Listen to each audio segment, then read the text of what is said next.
Continuando nossas videoaulas, né? Nós já vimos como fazer as funções básicas de salvar, sair, sobre, e montamos o nosso formulário de configuração da rede, tá?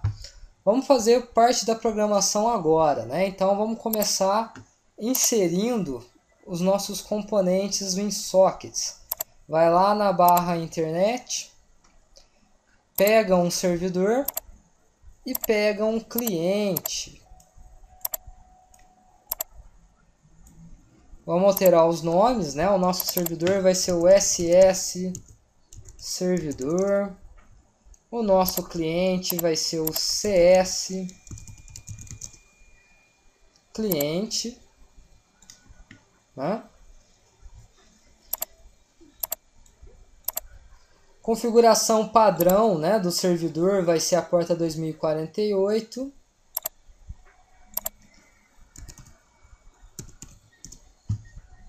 Começando com ele desativado, certo? Configuração padrão do cliente que dá para ser definido também vai ser a porta 2048. Legal, né? Componentes inseridos, a gente pode começar a programação aqui, tá? Então, o que a gente vai fazer? Ó? Eu vou programar dentro do conectar e dentro do ativar, né? E também vou programar no onChange dos meus radio buttons aqui. Ou melhor, no onClick dos meus radio buttons aqui, tá? Então, quando eu clicar no servidor, vem aqui, pá, clico no servidor. Eu verifico, né, se ele vai estar habilitado. E ele estando habilitado, eu vou desativar esse cara e eu vou esconder esse cara. Legal, professor, como é que a gente faz isso, né? Seleciono ele, vou lá no evento onClick e verifico, olha, o meu RB servidor, que é meu radio button que marca a opção de servidor, ponto checked é igual a true, né? É ele que está marcado, é ele que está checado. Se for sim, né? Eu vou lá e desabilito o endereço porta, fazendo com que o somente leitura seja verdadeiro. Então, somente leitura igual a true, né? Se ele é somente leitura, a pessoa pode ver o texto, mas não pode alterar.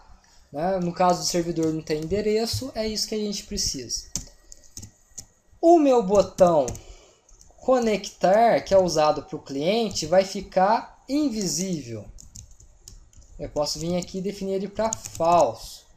Tá? Outra forma interessante de fazer isso daqui, pessoal, e mais elegante de fazer isso daqui, né, é usar o método hide. Né? Hide do inglês esconder, né? Então, se eu uso hide, eu estou fazendo a mesma coisa, né, que o btn conectar.visible igual a false. Tá? É a mesma coisa, só que de uma forma mais elegante. Eu estou usando um método para isso, né? Então eu vou usar o hide aqui para ficar mais bonito, né? E se eu escondo o conectar, eu tenho que mostrar o ativar, né? Então meu btn ativar, que é usado só para servidores, eu posso fazer o visible igual a true.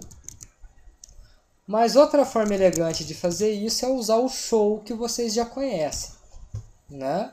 Vocês trabalham muito com o show na questão dos formulários, para poder mostrar o formulário, né? Aqui a gente pode usar também para poder mostrar um componente que está oculto na janela, tá certo? Então o que eu estou fazendo? Eu verifico, olha, RB servidor está habilitado. Se tiver, né, eu travo o edit, eu escondo o conectar e eu mostro o ativar, tá? Eu só não sei muito bem se essa questão do verificar se ativado ou não vai funcionar. Porque eu não sei se ele vai disparar esse evento antes de marcar o servidor ou depois de marcar o servidor. Se ele disparar antes de marcar o servidor, a gente pode tirar isso daqui. Tá? Vamos fazer um teste, né? Mas antes de eu fazer o teste, eu vou fazer a mesma coisa para cliente. Vou dar um Ctrl C aqui. Vou gerar o clique do cliente, olha lá. Cliente clique, né? Vou dar um Ctrl V. E claro, né, eu vou trocar, né? Eu vou adaptar. Então, se o cliente estiver habilitado, o somente leitura vai ser falso. Assim eu posso usar o endereço. E aqui eu troco, né? Eu mostro conectar e escondo o ativar, tá? Vamos testar, vamos ver se ele vai fazer isso mesmo ou não. Legal, padrãozão, não consigo mudar, né? Olha lá, já mudou aqui do ativar para conectar. E agora eu posso apagar, beleza, né? 100% funcional aí. Certo? Fácil, né, pessoal? Legal. Qual que é a segunda parte da programação? Vai ser os nossos dois botões, seja ativar ou seja o conectar, né?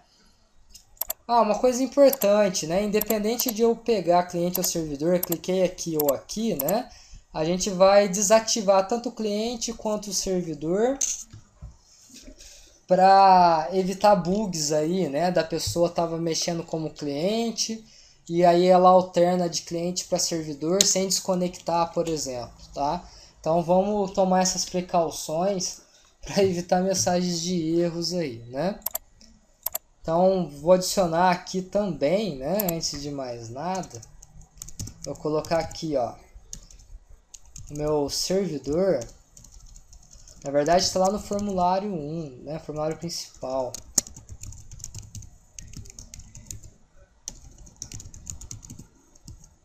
SS servidor, né?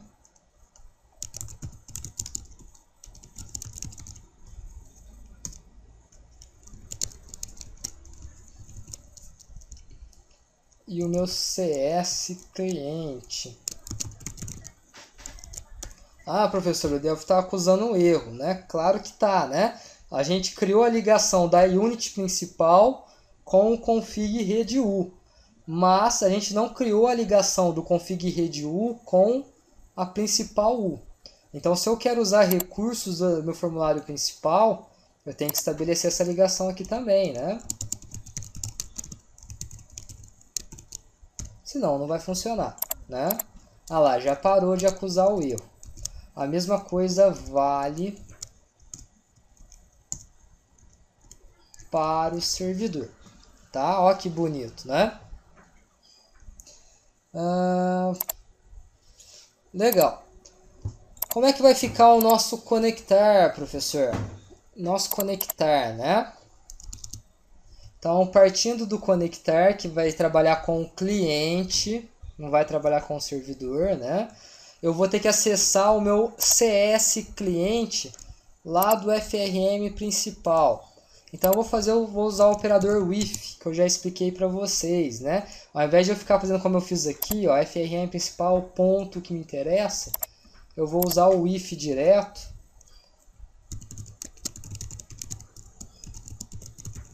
Porque aí eu economizo, né? Economizo escrita aí, tá? Então, CS cliente, ponto, número da porta, recebe a conversão de texto para inteiro. Já foi explicado isso nas videoaulas anteriores, né? O meu EDT porta.text. Então, o número da porta do meu CS cliente é do tipo inteiro, trabalha com número. O meu texto do EDT porta é do tipo string, né? Trabalha com texto. Então eu tenho que fazer a conversão de string para inteiro, senão não funciona, né? Senão ele vai dar erro aí, vai dar conflito. Gravo no CS cliente o endereço.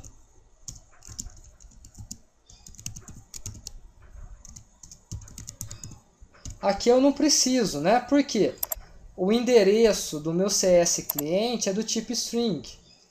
O texto do meu EDT endereço também é do tipo string, então não necessita conversão de tipos aí, tá? Que mais que eu posso estar gravando, né? vamos definir o apelido, né, nossa variável pública, aqui no nosso formulário principal, tá certo? Assim fica mais fácil para a gente estar manipulando a questão do histórico depois, né? Então, vou declarar aqui no meu principal uma variável pública, que vai ser o apelido do tipo string, tá? Ah, professor, como assim uma variável pública, né? A gente pode ter variáveis comuns, né? Variáveis globais para nossa unit, que são declaradas aqui no var, vocês já sabem, né? Então, frm principal, olha só, é uma variável global aqui para gente, tá? Legal. Eu consigo acessar de qualquer lugar aqui dentro da minha unit, da minha principal U, tá? Eu posso ter uma variável privada que eu também consigo acessar de qualquer lugar da minha principal U, tá? Eu posso ter variáveis locais, onde eu declaro dentro dos métodos, dentro dos eventos ou dentro das funções, né? Então, se eu vim aqui no meu configura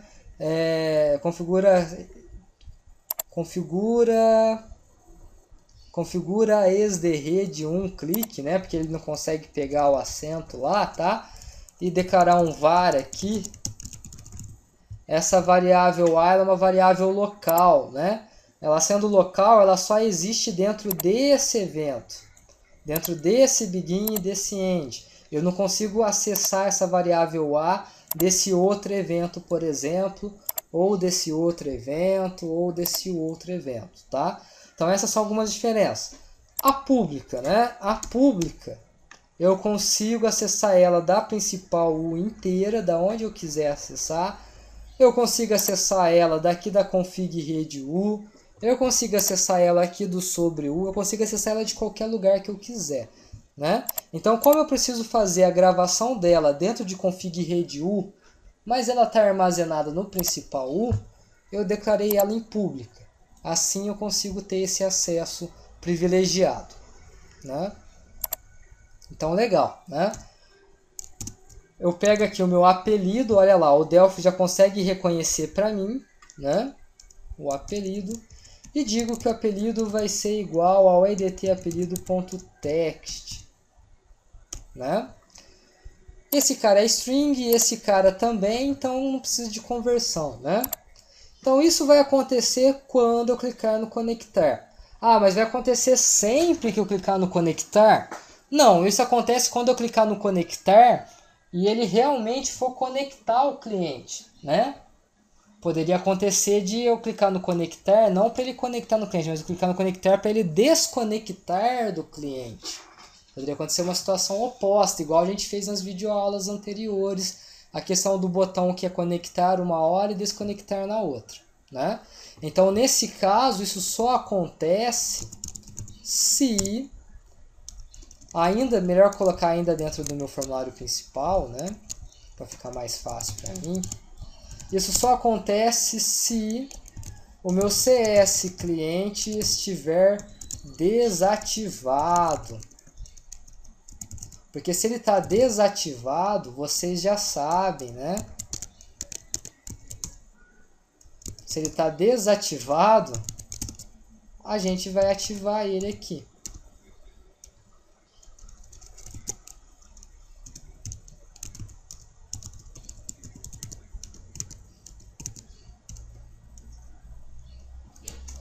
Senão,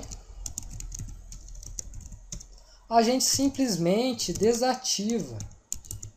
A gente desconecta, né? Senão, a gente simplesmente desconecta. E claro, né? Se a gente ativou ou desativou, né? A gente tem que trocar o caption do botão, né? Não pode deixar sempre o conectar, né? Então, se aqui foi conectado, o nosso caption do botão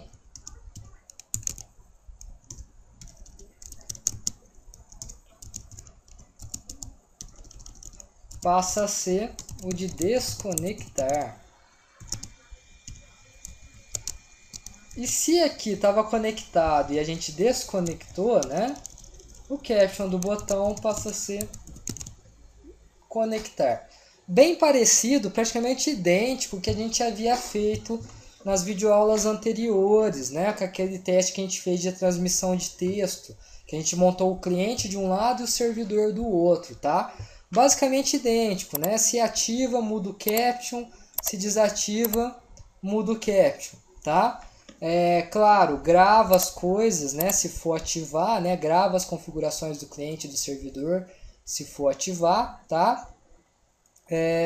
A diferença é que nesse caso o cliente e o servidor se encontram no mesmo projeto, se encontram no mesmo executável.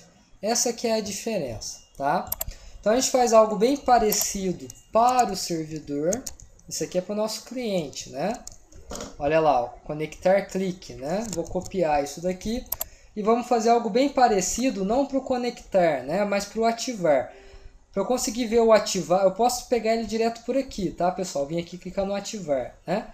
Mas para eu conseguir ver o ativar, eu vou clicar com o botão direito. Aqui no Ctrl, né? Eu tenho Send to Back, enviar para trás. E aí ele vai ser enviado para trás do ativar, né? Aí o ativar fica visível. Então eu seleciono o ativar, um clique. Verifico se eu estou programando no local certo, né? E aí eu faço algo bem parecido. A diferença é que aqui eu verifico se é o meu CSS servidor que está desativado, né? Se ele estiver desativado e eu estou ativando, então eu gravo o endereço da porta no servidor e não no cliente mais, né? Endereço, servidor não tem, isso aqui eu posso apagar.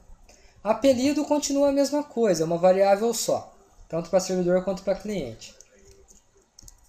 Ativo o servidor.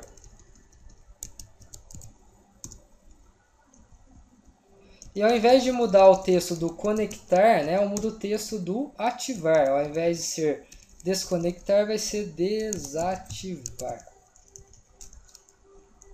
Cuidado com copiar e colar, tá, pessoal? Vocês podem fazer para ficar mais fácil aí, mas faz direito, né? Copiou e colou e depois, já tá bom, pula para outra coisa, vai dar problema, né?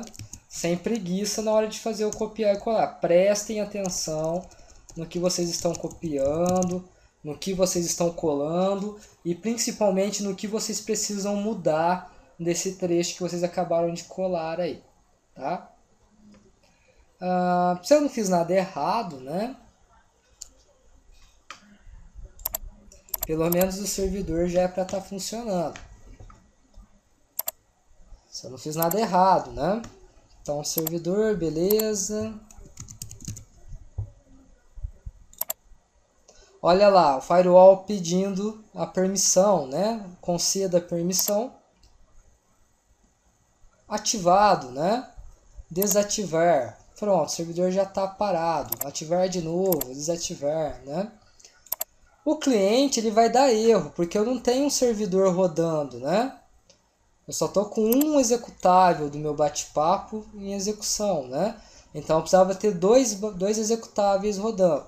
Então nesse caso ele vai dar um errinho de conexão porque ele não vai achar servidor para se conectar, olha lá. Né? Isso já era esperado, tá? Então na próxima videoaula, né, a gente vai ver, melhor dizendo, a gente vai fazer, né, aqueles eventos de on-connect, on-disconnect do servidor, on-connect, on-disconnect do cliente, para a gente poder informar aqui embaixo o usuário, né, se ele já está ou não conectado, né, se ele está conectado usando o servidor, se ele está conectado usando o cliente, tá certo? Para o usuário saber se ele já pode começar a bater papo ou não, né? E acaba sendo útil para a gente também, né? Fazer os nossos testes aí, tá? E aí a gente já testa a primeira conexão entre cliente e servidor com dois executáveis do mesmo programa rodando, tá certo? Espero que vocês tenham gostado, né? E até a próxima.